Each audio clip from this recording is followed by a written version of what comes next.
तो यूं ही कहा कि बेटा मेरे को तो ये कि अभी 2 साल के लिए तू गया है ना, तो अब की बार करके ही निकलना इसको, भी दोबारा नहीं जाना पड़े, एकदम से कर लेना। कुणाल जब छोटा था तभी ये टैलेंटेड था, क्लास में बढ़िया इसका परफॉर्मेंस आता था। कोरोना काल के जस्ट बाद इसने 9वीं 10वीं की, तो 10वीं में इसका अच्छा रिजल्ट आया। जी। उसके बाद इसकी इच्छा थी कि मैं आगे कैरियर में बढ़िया से प्रॉपर मैं डिसाइड करूं 11वीं से ही कि मुझे क्या करना है। पे तो इस 10वीं पास आउट करने के बाद बच्चे के माइंड में कहीं ना कहीं बहुत सारे सपने हैं, वो परिवार से जुड़ जाते हैं कि बच्चा आखिरकार बनेगा क्या। बच्चे के माइंड में एक होता है कि मुझे भी डॉक्टर बनना है या फिर इंजीनियर बनना है। फ़िलहाल मैं मौजूद हूँ उस जगह पर, यानी नौहर तहसील के फेफाना गांव के अंदर जो विनोद जी बिजानिया है, उनके लड़के का नीट के अंदर सिलेक्शन हुआ है। पहले के समय के अंदर ऐसा होता था कि 12वीं पास करने के बाद ही जो बच्चा है वो नीट की तैयारी करता था, लेकिन अब है वो 11वीं के साथ साथ 12वीं के साथ साथ नीट की तैयारी है वो बच्चा कर रहा है। और सबसे बड़ी बात इनके अंदर ये भी रही कि 12वीं क्लास के साथ ही इन्होंने नीट है वो क्वालिफाई कर दिया। तो मैं जुड़ा हुआ हूँ कि इनका जो नीट का सफ़र है वो कैसा रहा, जो कंपटीशन एग्ज़ाम की जो बच्चे तैयारी कर रहे हैं उनको किन किन चीज़ों को अवॉइड करना है और किन किन चीज़ों का ध्यान भी रखना है जिससे उनका जल्दी सिलेक्शन मिल सके। इन मेरे साथ मौजूद है कुणाल, इनसे मैं चर्चा करूँगा। लगातार आप जुड़े रहें, कमेंट बॉक्स के माध्यम से अपने सवाल है वो ज़रूर बताते चलें। हाँ जी, नमस्कार, स्वागत है आपका ठरको मीडिया पर। धन्यवाद जी। अच्छा, कुणाल बताएं भी, शुरुआती शिक्षा आपकी कहाँ से रही है और किस तरीके से रही है, थोड़ा बताएं आप। मैंने 10th तक मतलब 8 से 10th तक मैंने जो महात्मा गांधी गवर्नमेंट स्कूल होते हैं, गवर्नमेंट इंग्लिश मीडियम स्कूल, वहाँ से किया, नौर से। और 11th 12th मैंने यहाँ से सिक्कर गुरुकुल से ही की है। वहाँ अच्छा। पे मेरा स्कूल का नाम था यूनिक शिक्षा संस्थान स्कूल, जो इन्होंने अलॉट किया था मेरे को। और 12th वगैरह के पेपर लास्ट में जैसे होते ही है, सबको पता ही है कि लास्ट में पेपर देने जाना होता है, क्लासेस वगैरह जानी नहीं होती। तो लगभग कोचिंग में ही रहा है 11वीं 12वीं मेरा सारा। ठीक है कुणाल, कहीं ना कहीं एक ऐसा सपना होता है परिवार का भी, हमारा बच्चा है वो कामयाब हो। शुरुआती समय से ही आपने लक्ष्य है वो निर्धारित कर लिया था। इसके बाद लगभग आप 12वीं पास आउट के साथ ही नीट क्लियर किया, तो ये सबसे बड़ी सफलता हम मान सकते हैं। किस तरीके से किया, थोड़ा बताएं आप। जी, ज़्यादा कुछ नहीं है। 11वीं 12वीं के साथ बहुत अच्छा मौका होता है सिलेक्शन करने का, क्योंकि उस टाइम हमारे पास टाइम बहुत होता है। हमारा सिलेबस था जो लगभग अगस्त के अंदर कंप्लीट हो गया था 12th का, तो मेरे पास काफ़ी टाइम बच गया, क्योंकि मई के अंदर पेपर होने होते हैं। तो तब तक मेरे पास रिवीजन का काफ़ी टाइम हो गया। अगर हम सिंसियरली मतलब 11वीं 12वीं से कंसिस्टेंटली अपना एफर्ट देते रहे ना, तो आराम से सिलेक्शन हो जाता है। ऐसा कुछ नहीं है, अभी इतना टाइम पड़ा है रिवीजन के लिए, तो हम अच्छे से रिवाइज करके भी मतलब कर सकते हैं उसको, चीज़ को। कोई टॉपिक छूट जाए तो रिवीजन के अंदर कंप्लीट कर लेते हैं, या टेस्ट सीरीज के वगैरह उससे। तो मतलब ज़्यादा दिक्कत नहीं आती, 12th के साथ ईजी होता है सिलेक्शन लेना। अच्छा जी, होता है, ठीक है। तो कुणाल, ये तो सारे जानते हैं कि आपका नीट है वो आपने क्वालिफाई किया है। इनके अलावा अगर मैं बातचीत करूं तो परिवार के अंदर कौन कौन लोग शामिल है, थोड़ा बताएं क्या कुछ करते हैं।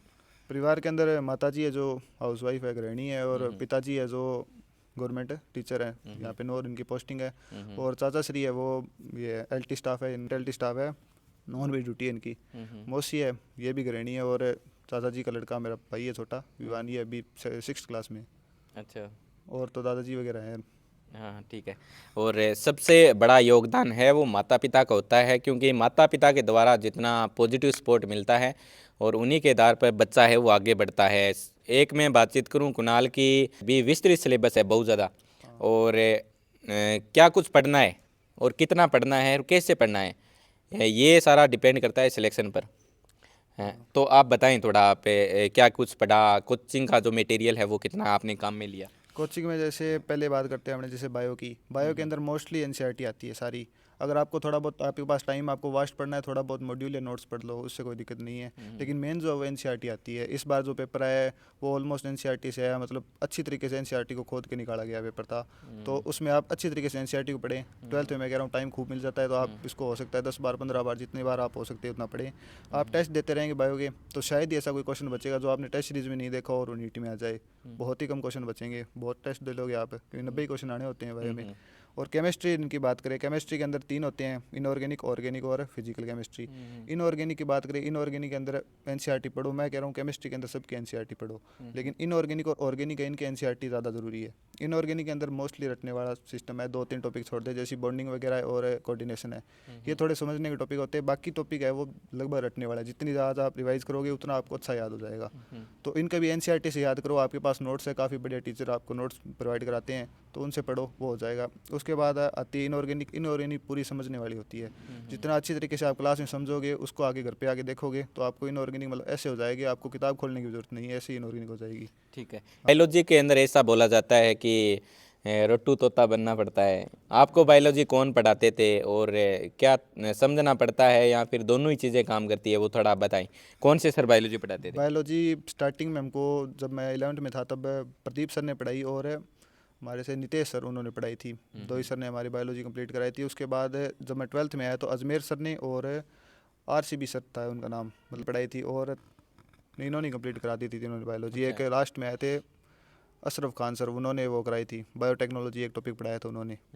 तो इनमें बायोलॉजी में ज़्यादा रटने वाला तो ऐसा है नहीं, मतलब कुछ टॉपिक है जो रटने ही पड़ते हैं, जैसे कि मॉर्फोलॉजी हो गई, और ये कुछ एग्जांपल है, ये तो याद करने पड़ेंगे। याद करने हाँ, पड़ेंगे। बाकी समझने वाली भी चीज़ें जैसे डाइजेशन और रेस्पिरेशन, सर्कुलेशन, ये सब हमारी बॉडी की चीज़ें हैं, तो ये तो समझ भी सकते हैं हम अपने। 10वीं पास करने के बाद आप सीकर गए GCI के अंदर। हाँ। ठीक है, तो वहाँ पर आपने जिस तरीके का माहौल आपने सोचा था कि मुझे इस तरीके का माहौल देखने को मिलेगा, वो वहाँ पर प्रोवाइड करवाया आपको? हाँ बिल्कुल, कोचिंग के अंदर तो बहुत अच्छा माहौल था, मतलब एकदम रेगुलर क्लासेस थी, ऐसा नहीं कि एक दिन क्लास लगी 4 दिन छुट्टी हो गई, वो कोई सिस्टम नहीं था, बिल्कुल रेगुलर क्लासेस थी।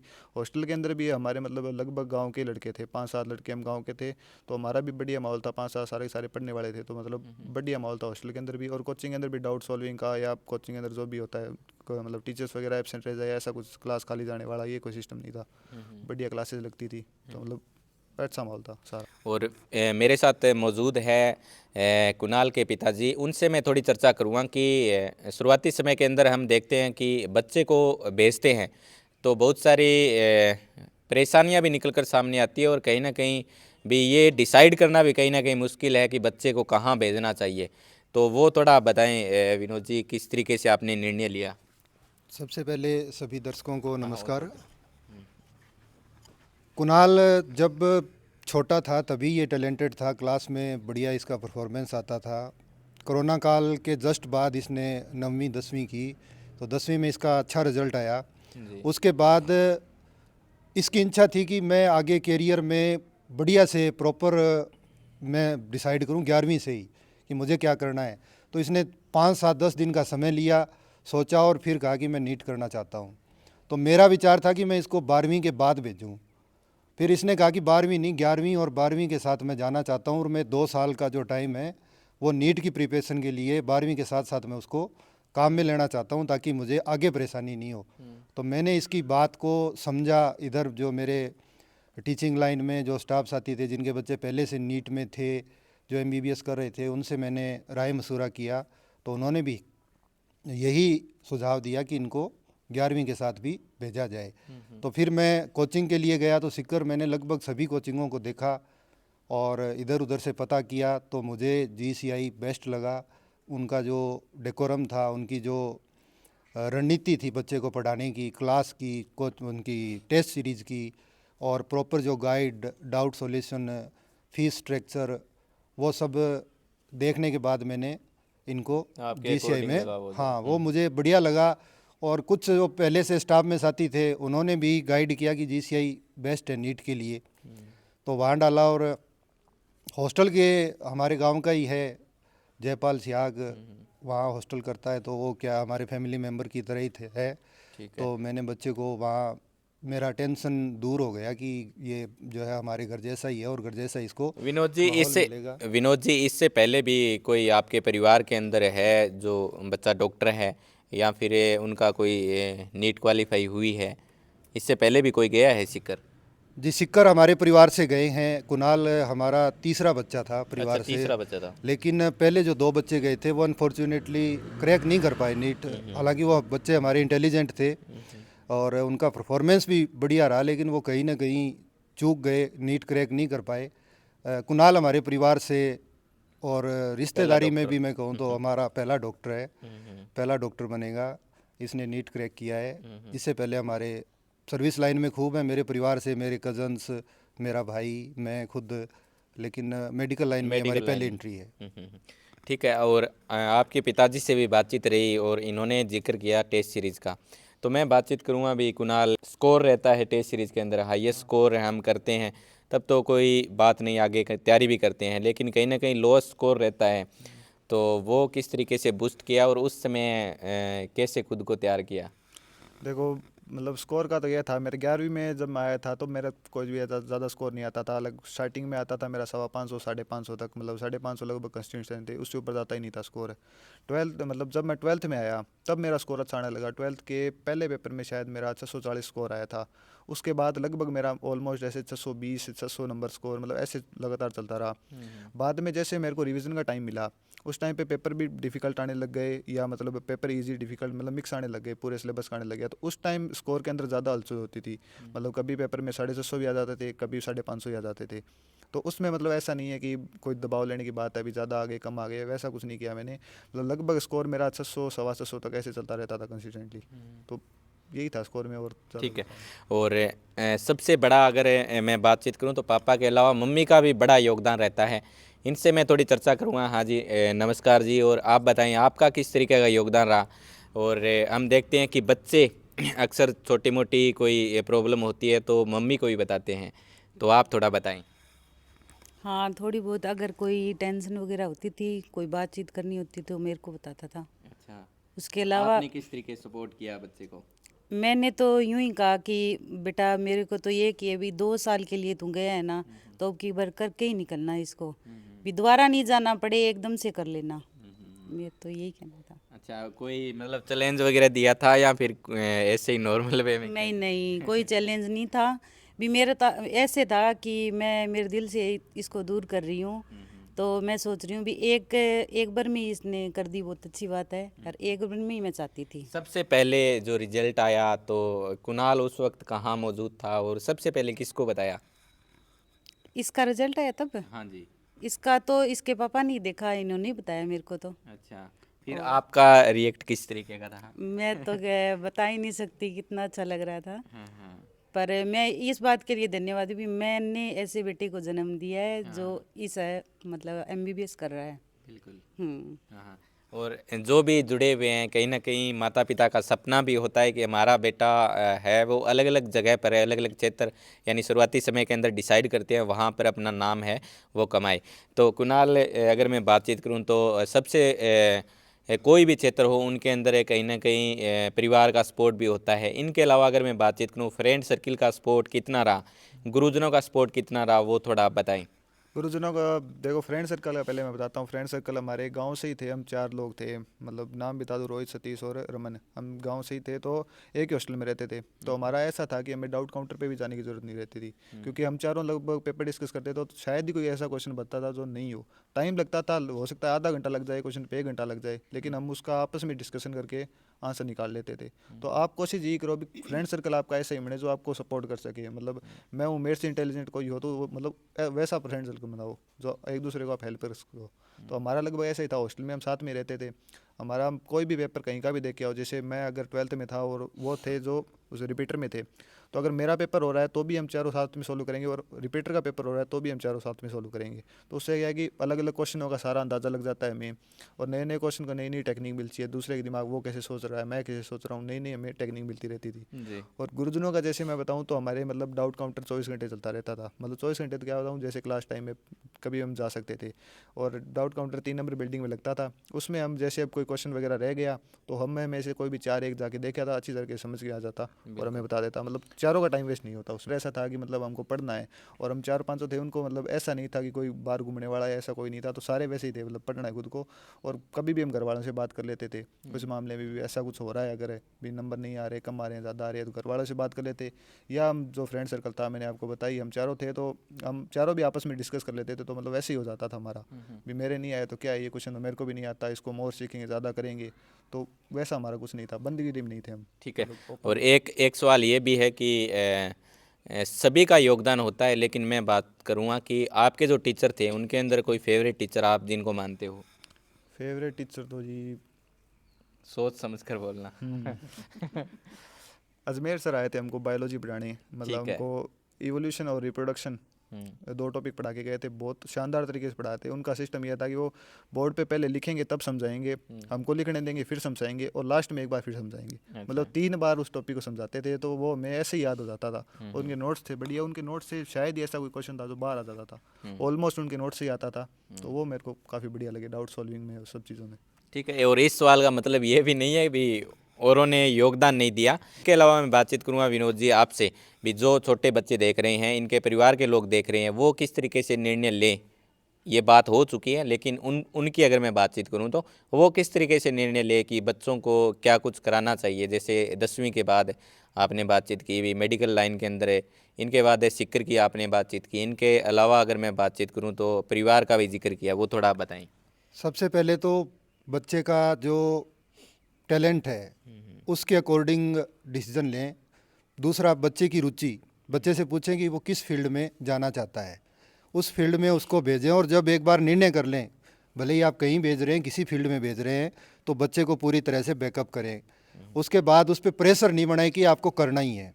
बच्चा कोशिश कर रहा है, उसको बढ़िया तरह से बैकअप करें, उसका हौसला बढ़ाएं।